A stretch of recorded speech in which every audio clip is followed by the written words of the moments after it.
Aqui o basquete já tem. Mas basquete é uma adaptação, botou todo mundo cadeira. sentado. O tênis é com cadeira. Não, a cesta é na mesma altura. Na mesma altura? É difícil. Cara, os caras são bons pra caralho. Cesta de 3 é a mesma distância. Mesmo. E eles metem cesta de 3, cara. Os caras são fera, bicho, são fera. Programa Non Asciula Londero com Duda Medeiros. Aí, pessoal, mais um Nona Chula Londeiro. Qual que é o número, Johnny? 20 e quantos? 30 e quantos? Meu Deus. Galera, tá muito massa, tô me divertindo um monte, mas eu quero saber do like de vocês. Cadê o like nesse troço aí, cara? Cadê? É difícil de apertar essa porra, apertar esse troço. Cara, hoje tem um papo sensacional. A gente vai falar sobre esporte paralímpico. E vamos falar com o Diego, o cara... É Diego mesmo, né? É, Diego. Isso, acertei, viu? Cara, da onde que começou isso aí? Tu é professor de educação física também? Qual é a parada? Eu sou formado em educação física e sempre trabalhei com atletismo na universidade, na UDESC, nos projetos. Que legal, cara. E aí foram surgindo as oportunidades, né? Já indo para Paralímpico mesmo, né? A concorrência é gigante igual, né, cara? Como se fosse qualquer Olimpíada a gente vê que tem uma concorrência gigante também, né, cara? Tá cada vez mais concorrido, principalmente no Brasil. Hoje o Brasil é uma das elites do esporte paralímpico. Sim. Então, para conseguir uma vaga para Mundial, para Paralimpíadas, para Pan, cada vez é mais difícil, tem que ser muito bom. E a nossa galera patrocina essas coisas, é sempre suado, né, bicho? É suado. Para quem ainda não tá no topo mesmo, é bem difícil. Até hoje hoje eu cheguei às 5 da manhã, a gente voltou de ônibus lá de São Paulo. Tá vendo? E o que tava rolando lá? Lá tava rolando a última etapa do Nacional, que é o Campeonato Brasileiro de Esporte de Atletismo Paralímpico. E aí eu fui com um atleta representando a associação que eu trabalho. E tu é técnico de vários estilos? Eu acabo trabalhando todas as provas do atletismo paralímpico. Tá. E a gente trabalha desde a iniciação até o rendimento. Então nesse campeonato eu fui com um atleta que tem que obter um índice, não é qualquer um consegue. Sim, é igual. E tem que estar entre os melhores do Brasil para poder participar. Nessa questão de prótese, todo esse trabalho que vem feito, tem estudo, quer dizer, tem algum... Ou, por exemplo, o cara que vai fazer natação, ele tem que ter um tipo de deficiência para concorrer ou não? Independe? No esporte paralímpico geral existe a classificação funcional, que ela vai de acordo com a funcionalidade de cada atleta. Então, um pouco diferente, ela não vai ver só a doença ou o comprometimento, e sim a limitação funcional. Só no caso da deficiência visual ainda que é uma classificação médica. Ou no atletismo ele separa em grupos de deficiência, mas mesmo assim é classificado pela funcionalidade. Tipo, natação. E o cara tem, por exemplo, um lado do corpo é paralisado, tipo... A natação é uma das classificações até mais complexas, que no atletismo é um pouco mais fácil de entender, que ele separa por grupos de deficiência. Tem um grupo para pessoas com paralisia cerebral ou lesão cerebral, tem um grupo para lesionado medular ou comprometimento em membro inferior, um grupo para quem só usa prótese. Na natação já é um pouco diferente, eles vão ver a funcionalidade em relação ao nado, se a limitação é mais no punho, é na mão. Então tu tem sempre uma... para deixar a coisa... Isso, senão, que a deficiência não seja o fator determinante no desempenho desses atletas. Sim, porque senão ela vai também limitar também... A diferença pode ser grande, né, dependendo da deficiência. E né? Em cima disso, além de estar trabalhando, eu estudo o paradesporto, eu estou no mestrado, eu tenho um grupo de estudo de paradesporto na UFSC. E hoje a classificação funcional ela é baseada em evidências, o Comitê Paralímpico Internacional... Não, evidência não, cara. Evidência não, pelo amor de Deus. Os caras tá vendo, ó? É culpa de vocês, ó. Shea, Richa, Rafael Basso, Paulinha, só essa porra eu não aguento mais, ó. Até agora no esporte paralímpico tem esse troço de evidência. Que a galera tocou essa música na orquestra de bateria, né? Eu não aguento essa porra mais. Usa outra palavra. No caso, a classificação é baseada em estudos. Sim! Começou! Aí são realizados estudos, enfim, saem artigos científicos em cima disso. Tem que ter uma relevância científica mesmo, comprovando através de estatísticas e de estudos direcionados para essa classificação funcional, para que deixe os atletas com mais igualdade de competição, né? Sendo que não seja o fator predominante a deficiência, sim o treinamento e o desempenho de cada um. Eu lembro que tem tem aquele cara que era goleiro da Chapecoense, que ele tá voltando. Ele tá sendo né? incluído ele tava no vôlei. Ele tá em alguma coisa, né? Agora eu não lembro qual. Ele teve no Centro Paralímpico experimentando algumas atividades. Sim. Aí eu não sei qual que ele se identificou mais ainda. Puta, que legal. Isso daí, além de tudo, o Centro Paralímpico de vocês ali não é só para também tá gerando atleta, né, cara? Eu sempre falo que no meu trabalho em si, né? Primeiro o objetivo é saber a potencialidade de cada um. Se a potencialidade dele levar ele a ser um atleta paralímpico, é uma consequência do meu trabalho, mas muitas pessoas, eu sempre dou exemplo, tem pessoa que chega caminhando com muleta, começa a fazer as atividades, a gente faz trabalho de coordenação, educativos, e a pessoa já não tem mais aquele uso da muleta. Sim. Ou a deficiência visual, a pessoa fica mais independente, com mais autonomia, consegue se habituar melhor no espaço onde ela está, se localizar melhor, além da parte social, né? Pois eu acho. Um ciclo de amigos, de estar convivendo com a sociedade que... Infelizmente, muitos ainda acabam se afastando por falta de oportunidade ou até de conhecimento. Muitos não conhecem o esporte. Eu assisti num documentário de uma atleta que ela tinha uma doença degenerativa e o que barrava essa doença, que diminuía essa velocidade era o exercício, né? Era tá funcionando como atleta, né? É uma nadadora, eu acho. Isso, um brasileira. Sport TV, acho que é Suzana o nome dela. Tem vários casos principalmente assim, de distrofia muscular, de esclerose, que atrasam um pouco, né, esse avanço, que é uma deficiência que tem uma certa velocidade. Até no caso da classificação, essa é uma das deficiências que a classificação não fica fechada no primeiro momento. Como é uma deficiência progressiva, a cada 2 anos essa pessoa passa por um review, ou a cada 1 ano vendo que tem um comprometimento, aí ela vai indo para a classe com maior comprometimento. Pô, show de bola. Já tem algum estudo de uma diferença de uma pessoa normal e uma com uma prótese, por exemplo, vou chutar aqui, em salto em distância, em corrida, em barreira, tá sendo muito diferente? Como é que tá sendo isso? Tem diversos estudos, começou principalmente com Oscar Pistorius, que ficou famoso não só pela medalha, mas por dar tiro, né, infelizmente. A partir daquela Paralimpíadas, ele conseguiu, pela justiça do esporte, participar da Olimpíadas, porque ele tinha um índice, e então aí com estudos em cima disso saíram artigos científicos. Sim. Que comprovaram que ele não tinha vantagem, ele tinha uma desvantagem biomecânica e a questão fisiológica não tinha vantagem de custo metabólico. Sim. Então ele não se cansava menos ou mais e as próteses são feitas para que cada vez ficam mais próximas da perna humana, para que não tenham vantagens. No caso do distância, o Marcus Henkel, alemão, hoje a marca dele ganharia a Olimpíadas dos 4 primeiros atletas da Olimpíada. Ele saltou 8,40 metros, ele tem é mais ou menos isso, 8,40 metros. E os 4 primeiros da Olimpíada não conseguiram saltar isso.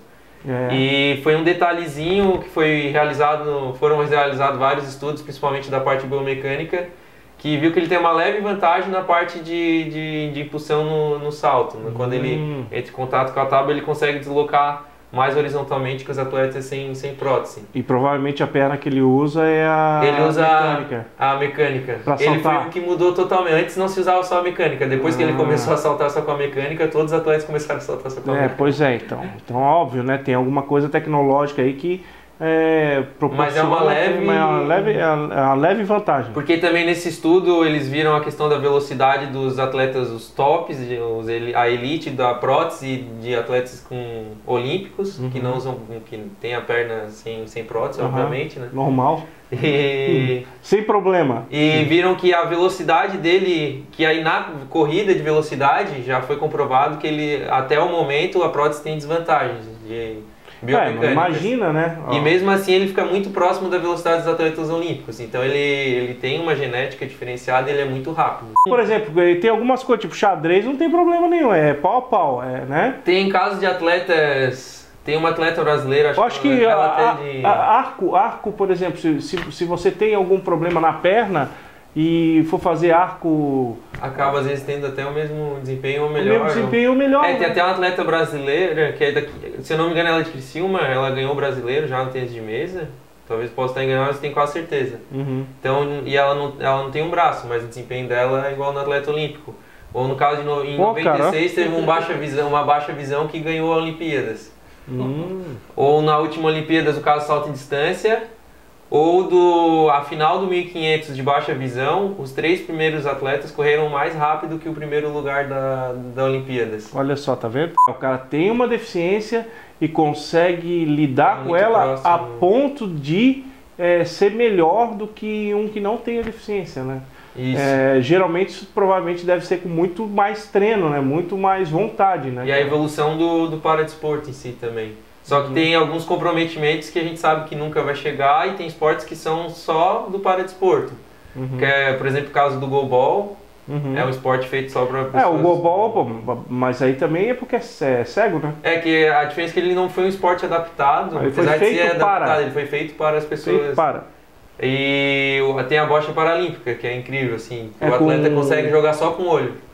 Se ele tem um comprometimento de motor muito... Como que faz só com o olho? Aí ele tem um calheiro que não consegue ver a partida. Ele fica de costas pro jogo, esse calheiro, e ele faz o gesto, se tem que subir a calha, descer, a direção, a altura.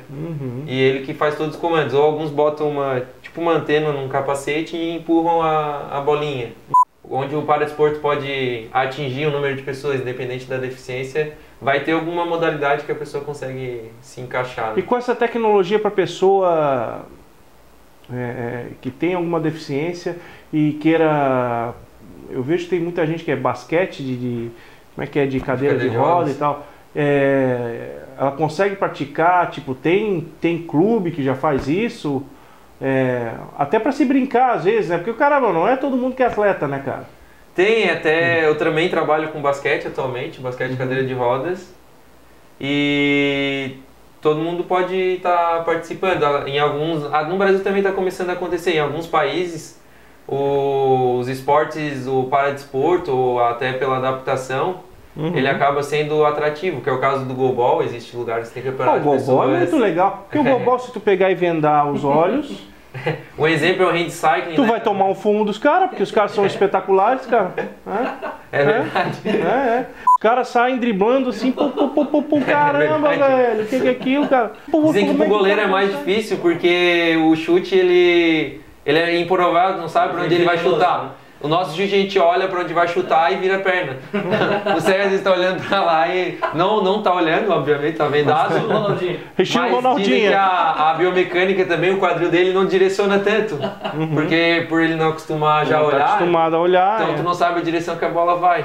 Ou também tem o caso do handcycle, que é uma bicicleta de mão, que até é um tema do meu mestrado, relacionado a bicicletinha. Na Europa tem muitos adeptos de pessoas sem deficiência, porque...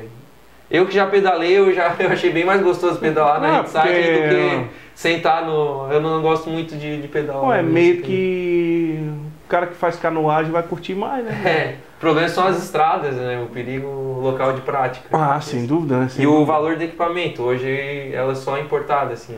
E falando em equipamento, qualquer equipamento paralímpico provavelmente deve ser mais caro, né, cara? Sim, isso até recentemente... Saiu uma notícia, algumas semanas, os Estados Unidos vai começar a premiar os atletas paralímpicos no mesmo valor que o olímpico, a premiação por medalha, né? Lá tem um bicho assim que ganha o ouro, ganha tantos $1.000. E os atletas, é um avanço, né? É um reconhecimento, mas a gente ainda fica muito no prejuízo. Hoje uma cadeira de corrida... Porque a cadeira de roda é muito cara. Só a cadeira do dia a dia, a do dia a dia. É caríssima, cara, é caríssima, é tudo importado, isso é uma loucura, cara. Aí imagina o material esportivo, o preço, que tem que ser todo adaptado, tem que ser feito para um atleta só. Em alto nível ainda, sob medida em alto nível. A cadeira de basquete é cara, e se pensar num time que tem várias cadeiras de basquete, Pois dá um é. preço de um carro Me bom. diz assim, cara, que apoio que se tem do, sei lá, do governo, de empresas, como que consegue sobreviver esse pessoal aí, cara? Até foi legal, eu vi uma entrevista de uma mulher que trabalha no asilo, teve aqui. Ah, sim. E a nossa associação é o terceiro setor, então não preciso explicar. Quem quiser vai ter que ir no outro vídeo do canal. Então assista o da Ana lá, viu? Vai ter que assistir, ela explicou muito bem como é que funciona essa parte de assistência social, serviço social. Eu acho sensacional isso aí, cara. Que é como a nossa associação funciona também. Então a gente ganha alguns repasses do governo, da educação, da Secretaria da Educação ou da assistência social e faz esses esportes. Aí vai para o salário do professor ou a Fundação Municipal de Esportes hoje, que é de onde a gente tira o dinheiro para alguns materiais e para algumas viagens também. Sim. E aí troca, a gente representa o município. Mas do setor privado ainda muitas empresas não vê um retorno. Mas isso está mudando aos poucos. Tem patrocinadores grandes se envolvendo e essa semana eu vi uma propaganda da Toyota com alguns atletas paralímpicos, uma propaganda de nível mundial. E no Brasil também tem grandes empresas que apoiam o Comitê Paralímpico e o CPB que dá um retorno e estão vendo que são os melhores do mundo comparado ao convencional esporte olímpico. A gente tem mais atletas no topo, então eles vão dar mais retorno, porque são os melhores do mundo. Show de bola, cara, show de bola. Isso porque o Brasil ganhou um monte de medalha, né? Na última Olimpíada, né? Isso. Que lugar que ficou? Foi um dos Ficou entre os 10, né? Que é bastante, assim, claro, das condições. Se não é entre os 10 no normal, a gente fica com... a gente fica lá assim. Fica bem longe. Quantas medalhas ganhar? As 7. Uma medalha de ouro, o cara entra pra história. Entra pra história, a vergonheira. Vira o herói olímpico por 12 anos. Vira política, morre. Salto em distância. É aquilo que a gente tava falando. Tipo, tá muito parecido entre o olímpico e o paralímpico. Tá, mas é que às vezes o que se esquece, aí todo mundo quer falar, próxima vantagem, desvantagem, mas o que esquece é como esse atleta é bom, porque não são todos. Claro. Se a próxima tivesse uma grande vantagem, todos saltariam igual o melhor da Olimpíada. Aqui é o seguinte, mas é só um. É a prótese, né? Aqui é o cara, a gente quer explicar a exceção pelo caminho. O cara é vai lá, o cara é foda pra caralho, vai lá. Não. Isso. Aí o cara que acha que a prótese é um foguete nas costas. Esse já tá bem equiparado. Quais os outros que estão parecidos assim? O baixa visão, em algumas modalidades, ele fica muito próximo. Sim, aí tudo com eu conheço mais as modalidades que eu trabalho, eu não posso também afirmar, mas acredito que o tiro deve ter atletas que chegam muito próximo. Ó, eu tenho espondilite anquilosante e tenho doença de Crohn, são duas doenças fodidas, de autoimune. Qual esporte tu entraria? Qual esporte entraria? Cuspe distância. Muita gente acha que não entra, mas dependendo do esporte, o comprometimento é alto por aí. Com as minhas limitações, assim, eu acho que eu faria aquele... Como é que é? Aquela barra das meninas, como é que é? Polidense, cara. Enxugar o gelo. É aquele enxugar o gelo. Esse já tá no Paralímpico, o curling. Curling. E o badminton entrou também agora, modalidade nova. Aquele negócio de enxugar o gelo é muito doido, né, cara? No Brasil hoje tem um calendário de eventos, de torneios? Tem, isso até é uma coisa que eu posso afirmar, o calendário do Paralímpico é bem mais organizado, a gente não fica preocupado que as datas se alterem, isso do Comitê Paralímpico. Então no começo do ano tem a etapa regional, nessa etapa regional os atletas buscam um índice para participar do nacional. Cada vez mais os índices estão bem difíceis de alcançar, tanto que esse ano eu fui com um atleta só para o nacional. Putz. Aí tem 2 etapas do nacional que são em cima desses índices. E a última é o brasileiro que eu voltei esse final de semana, que eu fui com o Márcio, que é o Campeonato Brasileiro, vai os 8 primeiros do ranking nacional. Tá, e o Márcio ele faz o quê? O Márcio ele corre 100, 200 e 400. Ele é um T36, é a classe para pessoas com paralisia cerebral. Legal. E ele ficou em segundo no 400, segundo no 200 e terceiro no 100. Conseguiu índice pro nacional? Conseguiu índice para as 3 etapas, então ele já estava em segundo no ranking, então para ele foi tranquilo conseguir o índice no regional. E saiu como um segundo melhor atleta do Brasil. Putz, que legal, cara. No 200 e 400. Só para tu dizer aí pro pessoal aí, o quanto o pessoal é engajado, que treino deve ser muito forte, né, cara? E o calendário depende muito. Eu também foi a minha entrada, eu gosto de citar muito ele, que ele faz parte da minha entrada no paradesporto, até no meu reconhecimento, que é o Lucas Ferrari. Ele é atleta daqui de Florianópolis e antes de eu treinar ele já tinha sido medalhista do PAN de Guadalajara, medalha de prata, e depois comecei a treinar e participou da Olimpíada de Londres. Aí como eu tive onde receber o convite de treinar ele. Putz, que legal. Aí ele foi medalhista nos Jogos de Toronto, no Pan-Americano. Tá, e ele medalha faz de prata também. Ele corre 100, 200 e fez salto de distância nesses jogos. Putz, que legal, cara. Pô, acho muito legal esse teu trabalho aí, cara. Espero que tu tenha sucesso pra caramba e que cada vez mais a gente consiga apoio, né, cara? Principalmente apoio não só do governo, como das empresas, privado, né? das empresas o que a gente aí. pede, a gente vai atrás, já avisa aí todo mundo que a gente vai bater de porta em porta. Aí. E tem que ser com a faca nos dentes mesmo. Porque as viagens são caras, imagina o basquete, são mais de 10 atletas. Imagina que vai com a galera toda de ônibus daqui até lá e... Pô, bicho, o cara chega lá quadrado e volta, sei lá... Ainda volta com as medalhas. Mas volta com as medalhas. Bicho, parabéns pelo teu trabalho, sensacional. Galera, até a próxima com um novo Nonachura Londeiro. Tchau, tchau. Olha só. Série C do Nacional, pra ter ideia do basquete, foi em Belém. Pá. E a associação foi de avião ou não? Eu não participei, como não pode todo mundo, por causa do dinheiro, né? Porra, cara, teve a treinadora e um atleta foram de ônibus pra dar vaga pra mais atletas conseguirem de avião. Cara, olha só, hein? Aí o cara vai 5 dias pra chegar até lá. E aí competiram. E trouxeram aí medalha pra nós. Não, lá eles não foram tão bem. Este foi programa Nonachura Londeiro com Duda Medeiros, uma produção